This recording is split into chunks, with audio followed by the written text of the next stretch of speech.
Hi everyone, sorry for the delay. So today we'll be talking about how to build the strongest possible profile for EB-1A and O-1, and I included O-1 as well because there are quite a few similarities between O-1 and EB-1A.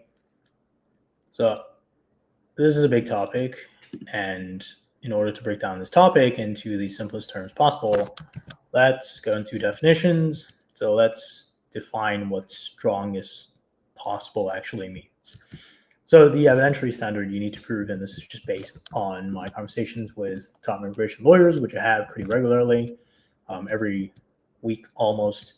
The evidentiary standard you need to prove is that you are in the top 1 to 3% or top 1 to 5% in general of your field for EB-1A, ideally top 1 to 3%.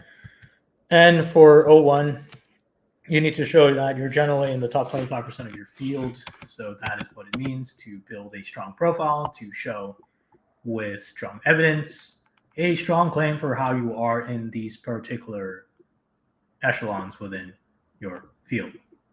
Now, with that in mind, you now also need to define something that a lot of people don't really define that well, which is what field actually means. You need to be able to define field as in not just your industry, but how an officer should be understanding who to compare you to. So because if you're proving that you're in the top 1 to 2% of your field, you need to be able to show that you are, comparatively speaking, in the top 1 to 3% versus other professionals in your field. Now, without a proper definition of field, there is no comparison, because what set of people do you compare yourself to? Are you a top, say, AI professional, but how do you establish the claim that you are in the top 1 to 3% of AI professionals? Is that even possible? That's just difficult to prove. And that is why with field, you need to properly understand what it means to define your field. Some people define their field in, and a lot of people probably already know this, they try to niche down. It's not really about niching down as in, it's about narrowing things down or defining things properly, but it's not really about just constraining or shrinking that set of comparison. It's more about defining something, defining a field that makes sense for you. And that could be within different lenses that I like to point to usually, which include, for example, maybe you are a top professional who solves a particular problem in AI, and then you are one of the top professionals who are able to solve this particular problem relatively well versus everyone else in your field who solves this particular problem. That's a field definition. And that's much easier to understand and easier to prove than I am a top AI professional, period. That's hard to prove. So what you want to be doing is you want to be narrowing your field down and also defining your field properly. So that's defining maybe the problem you help solve. Maybe it could be the function you hold within an organization. Are you a top AI engineer who helps the compliance department of your company, and you are one of the top AI engineers who helps with compliance departments in the field of AI engineers who help with compliance departments? But you have to add that additional detail for you to be able to properly then contextualize all your work. Because think about it this way. If you were a top AI, if you were about to say, like, I'm a top AI engineer that helps with compliance departments, but your field is AI professionals, how do you show that you're in the top echelon of AI engineers as an AI engineer who works in a very particular function or solves a particular problem? So why not just narrow down the field to that specific field, which is you are in the top 1 to 3% of the set of AI engineers who works with compliance departments. So that's how you define field. So it could be problem, it could be the function you hold within your organization, it could be technical expertise, it could be because you hold this particular skill and you are able to prove that you are particularly skilled in this technical area over a bunch of other professionals. That's also a way to prove. That's also another way to prove that you're in the top 1, 2, 3%. And same for O1, it's another way to prove you're in the top 25%. But that's how you define field. So now after you define field, how do you then build the strongest possible profile? The strongest possible profile is how you prove this claim that you've risen to the top of your field. Because you've defined your field, now you need to show strength of expertise, but it's not just expertise. It's a pretty common misconception to think that EB-1A or O1 is just about expertise. It's not just about expertise. It is about a claim, and it is also about impact. So there are 3 things that you can rely on to show a strong EB-1A or O1 profile once you properly define field. So that is first, expertise. Everyone knows. You show that you're highly skilled. You have the abilities to produce significant impact for significant outcomes for your company. It could be significant impact within your company. That is how you can prove a high level of expertise. And then again, you compare yourself to other people in your field who have worked on similar problems, who have a similar set of technical expertise. You show relative to them that you have a high level of expertise.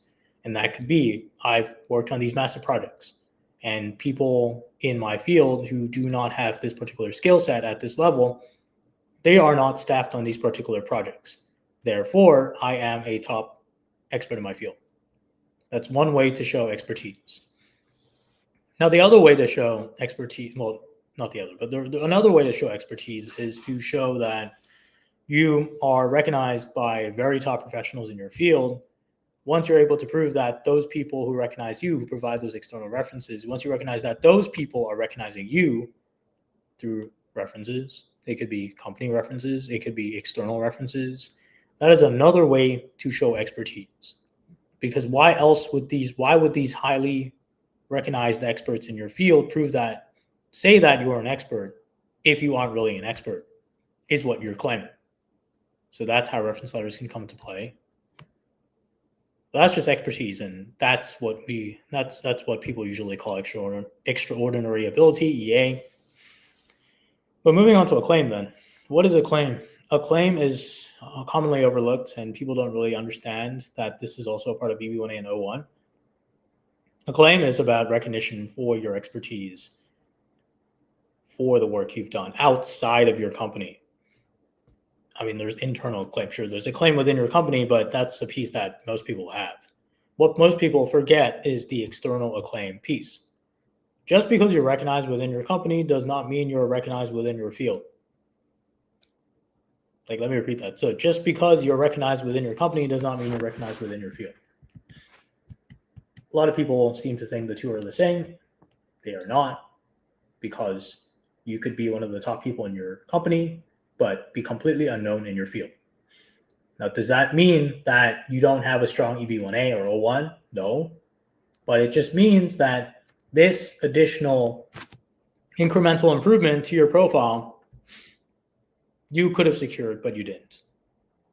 So how do you then secure external acclaim? Well, one way is external references, of course, getting experts to attest to the claims you have made about your own expertise, the claims you have made about your own internal recognition, the claims you have made about, we're going to move on to impact in a bit, but impact on your field. But outside of the claim on an internal level, how do you get that external claim? You have to show that you're recognized by an external audience of professionals who maybe you've never worked with, or people who know you for your expertise. You have to somehow prove that they also recognize you as this expert who has risen to the top of their field. Without this, you're only proving internal recognition that your company recognizes you for your expertise, but not your field. So how can you prove you've risen to the top of your field if all you can show is company recognition? Now, you could say your company is so big that it is your field. That could be an argument. You work at a FANG. Could be an argument that, hey, I'm at the top of my FANG, therefore I am a top engineer, or director, or whatever. But the pushback can always be, if you are so good at your work, if you are such a top expert, why is no one in your field outside of your FANG recognizing you? So if you want to deal with this potential pushback, you got to look for external acclaim. And that could be speaking opportunities. That could be getting involved in external organizations as an advisor, as a member of a committee, those are just some examples of getting external acclaim. And then you have to show that you got into these organizations because people who have never worked with you saw your accomplishments, saw your work, and externally drew the same conclusion that you are at the top of your field, is how you would argue this. So that's acclaim. And then impact. Impact is everyone understands on the company level. I have made this significant impact on my company. I've done all this revenue generating work, cost savings, man hours saved, that sort of thing. Everyone understands that. But again, what people don't understand is external impact. What impact have you made on your field? And that's not as simple as patents. Just because you have a patent doesn't mean you have an impact in your field.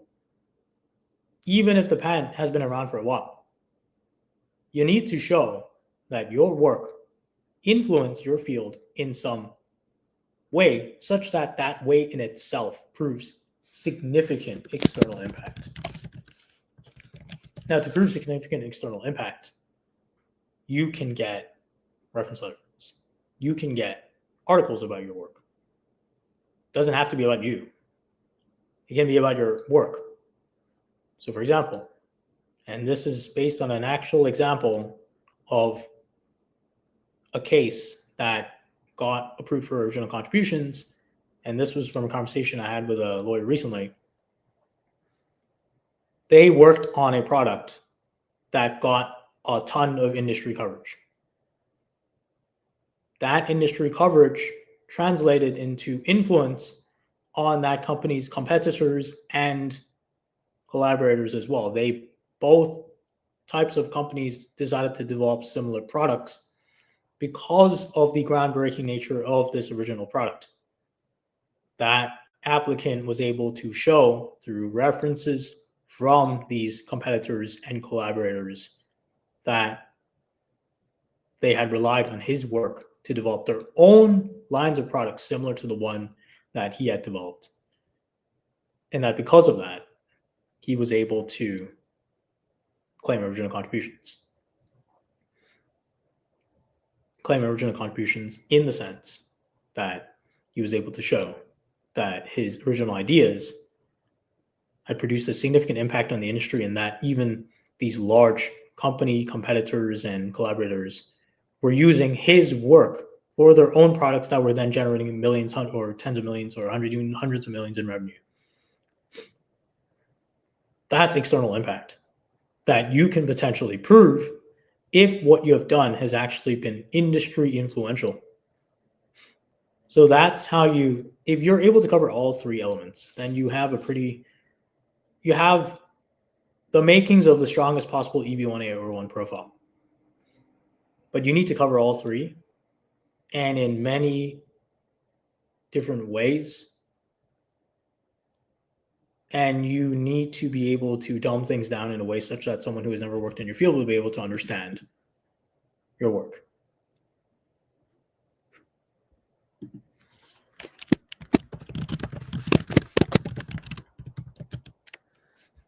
So yeah, with that, feel free to start asking questions.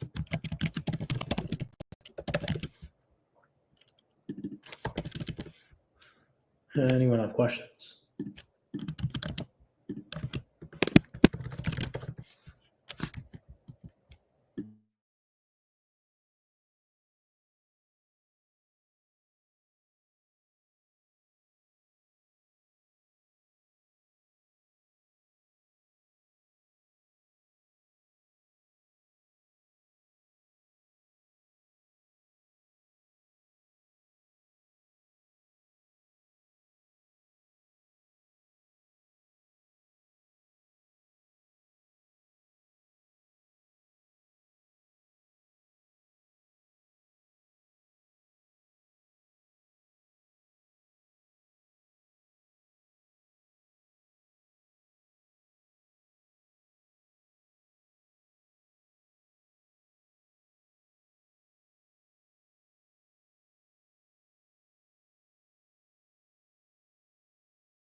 Anyone have questions?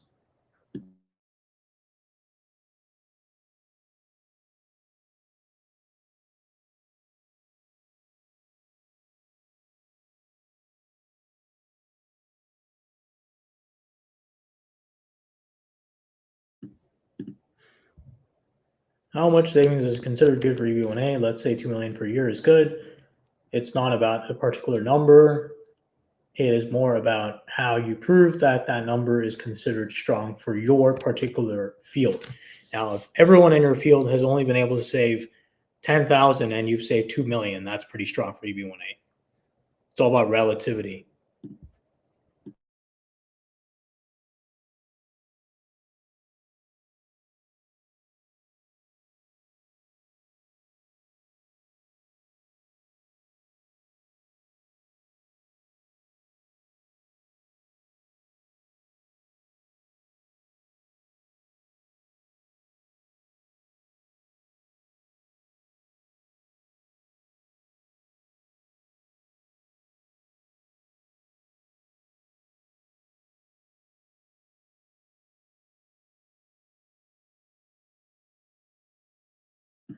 Any other questions? Generally speaking, you just have to prove that things are relatively impressive, strong, top 1 to 3% or top 25% for O-1.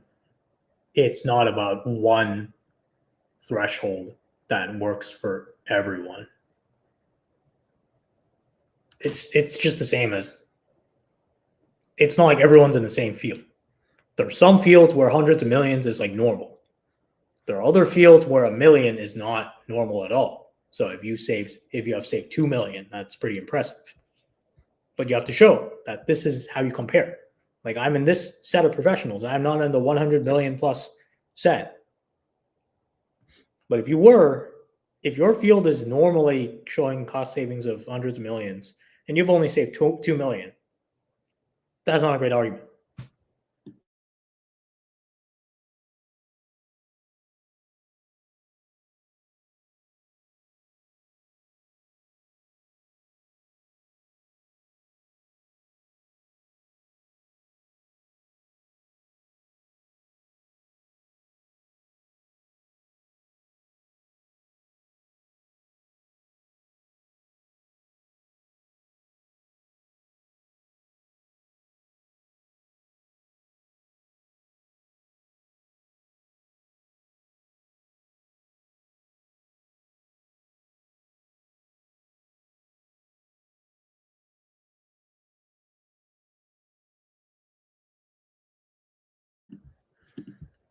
Are recommendation letters required? Should they be from people you know only? Would USCIS consider this recommendation biased or independent people who can speak to your abilities?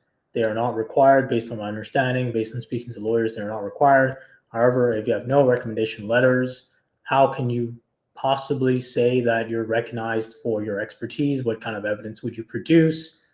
Now, if you have gotten significant media coverage or something like that, and everyone knows in your field, but you just have no references for some reason, which would be very weird, then maybe you could slide by. But if you have no recommendation letters, what would you be using to prove external recognition or that other people recognize you within your company, within your field?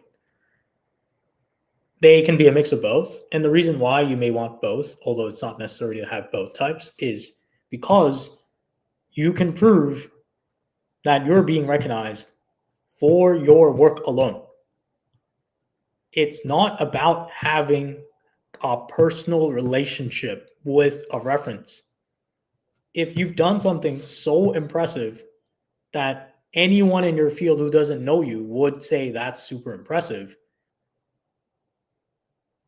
that's much better than I would have to know you to know that you're super impressive, because you're showing influence. You're showing I've made this massive impact, and anyone who just sees this impact in my field would automatically conclude that I'm really impressive as a professional. That's much stronger evidence than they would have to know me personally, because sometimes some facts just stand as impressive in themselves. Say you worked on, I don't know, like, extreme example, you worked on the iPhone and you played an instrumental role in the first iPhone.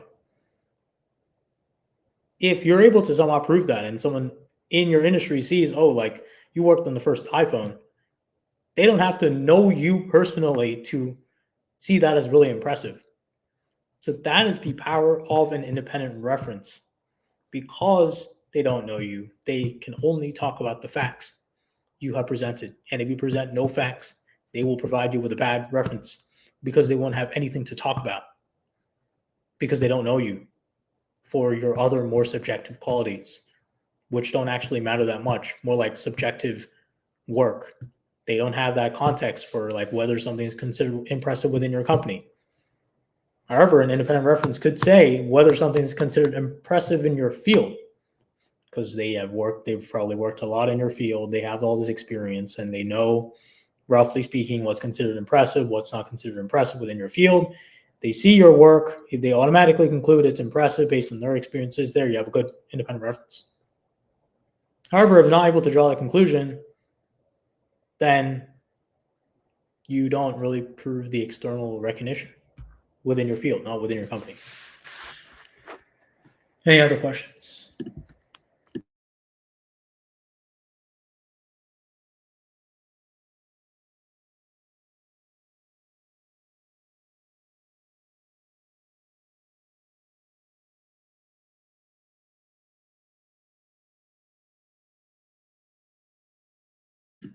Also, it's not as simple as like you should be asking questions like, how do I prove my external recognition within my field? That's where reference letters come in. It's not, do I need reference letters or not?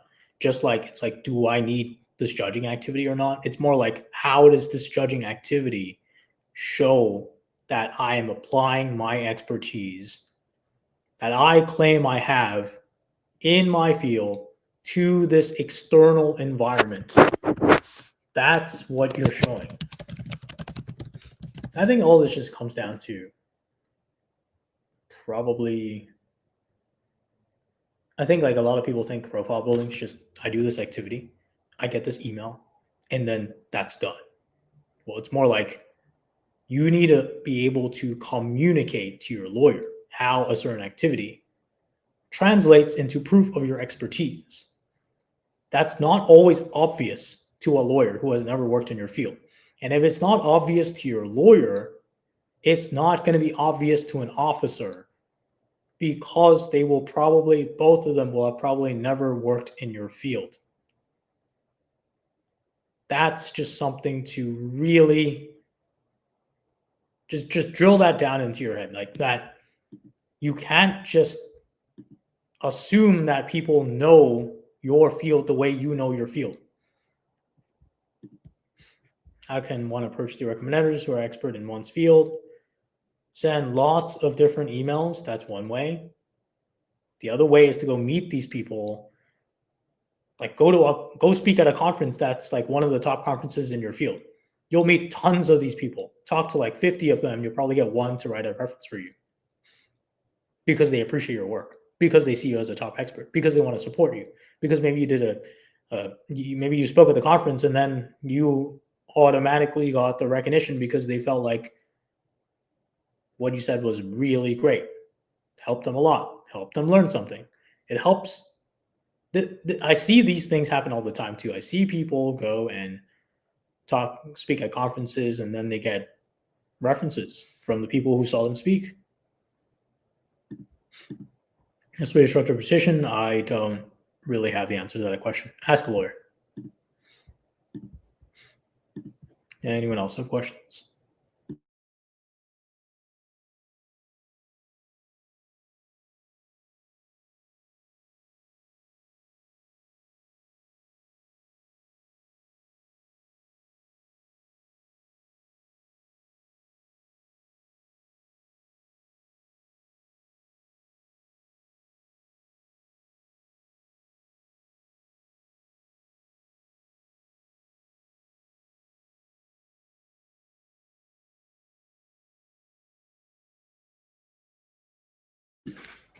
Any other questions?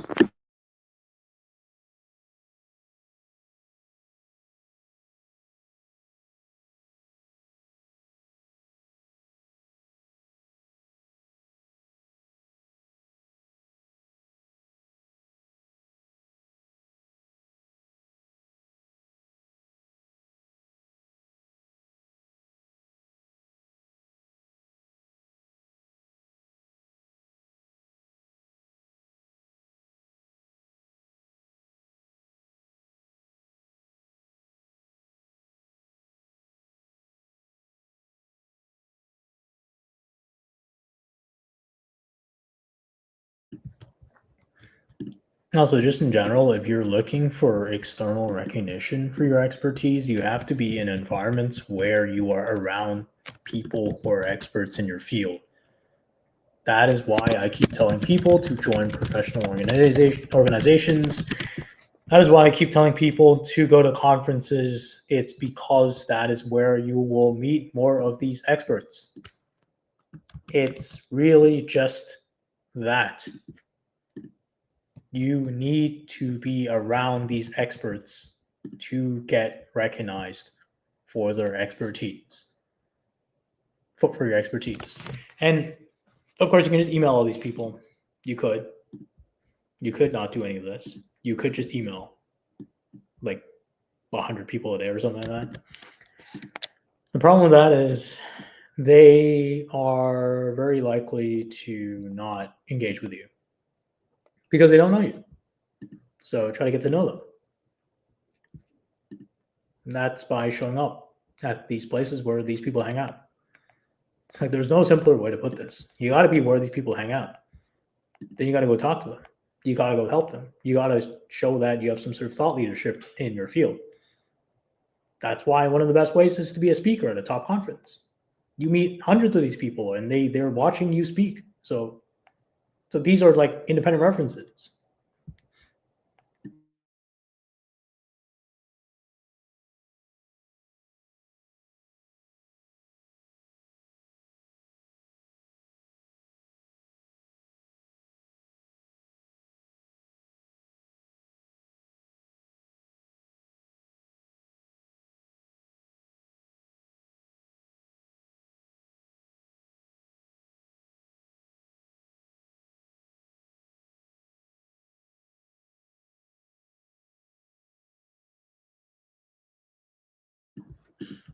Anyone have questions?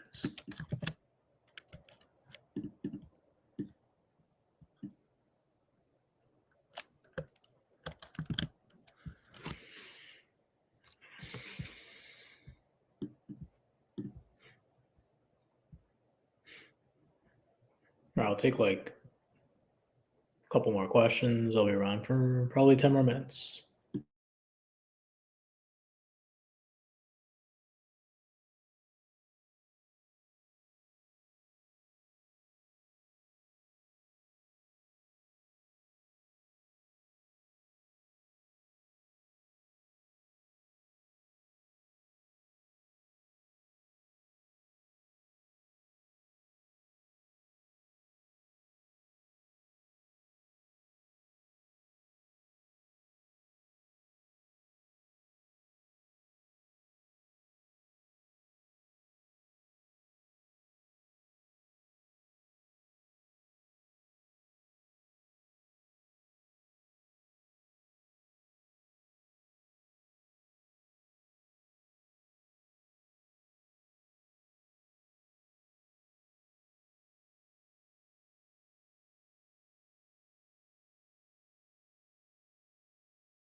All right, one last thing.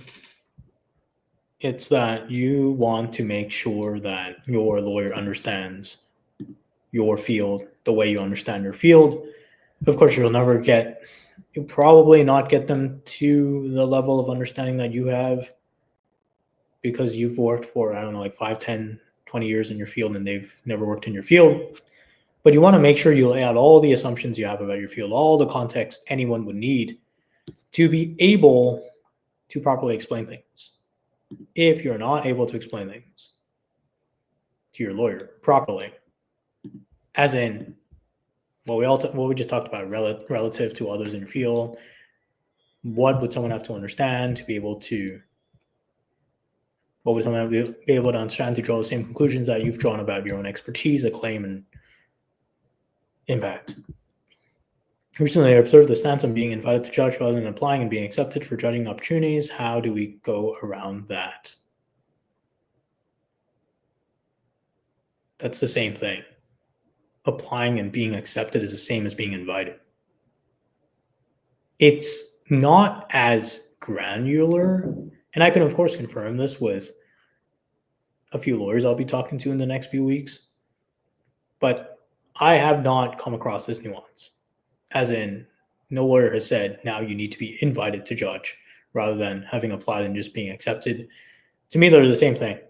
Invited is kind of like being accepted. But I don't think, like I spoke to an ex-USCIS officer 2 weeks ago, and he said that when he was there, officers had on average 3 hours to review petitions. I don't think 3 hours each petition on average. I don't think they're going to be drilling down on this like nuance of were you invited to judge or did you accept, did you apply and get accepted? It's not like details matter, but I don't think it's this detail. The details that matter are you able to prove expertise, a claim, impact at a level that shows that you are in the top 1 to 3% of your field for EB-1A and top 25% for O-1. That's really it. It's not about the criteria. A lot of people seem to think it's about the criteria.